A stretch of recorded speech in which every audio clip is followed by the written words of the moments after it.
You've probably been hearing about this talk about the debt ceiling. We hear about it kind of often. And I'm going to break down kind of just simply for everybody what's going on with the debt ceiling if you don't know. But I want to start off with this clip of Resident Biden, Resident Biden that blames the debt ceiling or like the issue with the debt ceiling entirely on Republicans just ahead of the G summit. Here is that clip of Biden blaming it all on Republicans right now.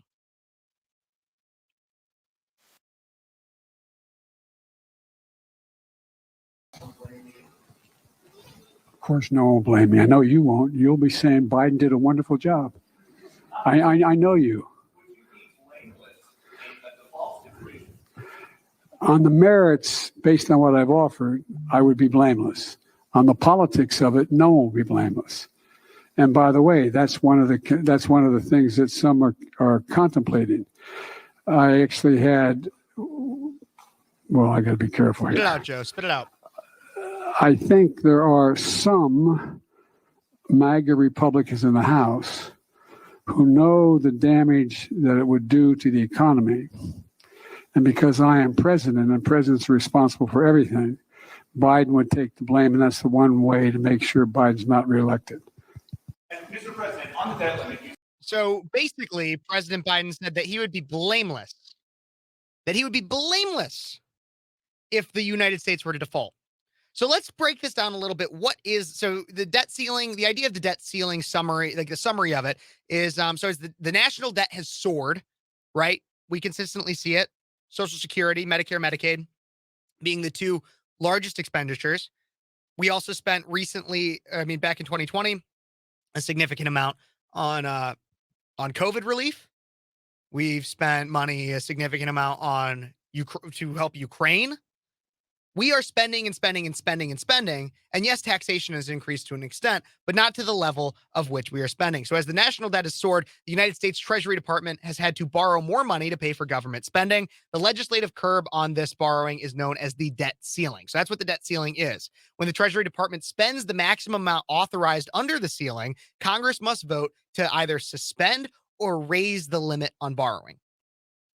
So increasing the debt ceiling. Economists warn of dire consequences, including default, if Congress cannot reach an agreement on the ceiling.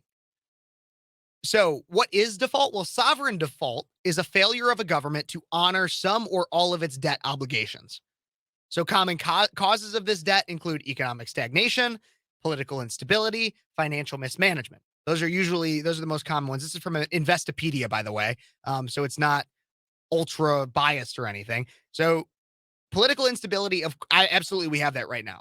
That's kind of how our system operates, right? We kind of exist in a politically unstable system, not to the same extent of having a coup d'etat or something like Venezuela or having our entire politics being run by the cartel like Mexico or something like that. But we are stably unstable as Americans. That's the two-party system for you. And then financial mismanagement. Yes, that's probably the biggest one. We are managing our finances awfully as a country. If an individual were to manage their finances the same way that America does, they would be drowning in debt. The repo people they'd probably be living on the street because their credit score would be so low, and the repo men would literally take everything away from them and then some. Probably be sitting in, honestly, if a person were in as much debt as the United States government is, they'd probably be sitting in prison for fraud, because that's what the United States government does, is it frauds the American people. Anyways, determining when a default has occurred can be difficult. A debt restructuring that preempts one can still inflict losses on creditors. Countries that default can often borrow again quickly, but defaults can inflict severe economic costs in the short run. So some are claiming that if we were to default as a country, that our entire country would collapse. There might be a global financial collapse. That's what the claim is currently. Biden, however, claims that if we were to default, if the debt ceiling is not raised, if Congress does not say that the government can keep spending out the wazoo, then it's all MAGA Republicans' faults. That's what he said in the clip I just played. It is MAGA Republicans' faults, not mine. I'm just Joe Biden. and I'm blameless. I'm blameless. It's not my fault that the country's economy is in the toilet. It's not my fault at all. No. Where am I? Where am I?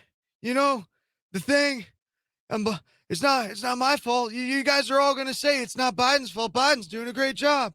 That's what you're gonna. That's what he said to Peter Doocy, the Fox News correspondent for the White House.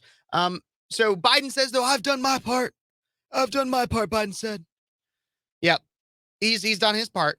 Quite frankly, it's all MAGA Republicans' fault. That's what he said, and he said he had to word it quiet. He had to word it carefully, but he says that it's all Republicans' fault. Everybody, Republicans are to blame for the debt ceiling being raised.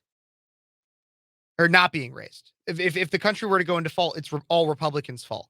Remember, this is also the same guy, and I know I have to come up against the end of the hour, but to wrap this up, this is the same guy that told us that he was going to be the unifying president, that he was going to be the president to bring everyone together. No. President Biden is the one to say that if you don't agree with me, then get out. We don't want you here. That's what Biden is saying. Biden is not a unifying president. If you do not follow my platform, then all the ills of society are your fault. That's what Biden says. Not the unifying president. And it's all MAGA Republicans' fault. It's all MAGA Republicans' fault. That's Biden for you, everybody. Well, we will be right back in the second hour of Speechless.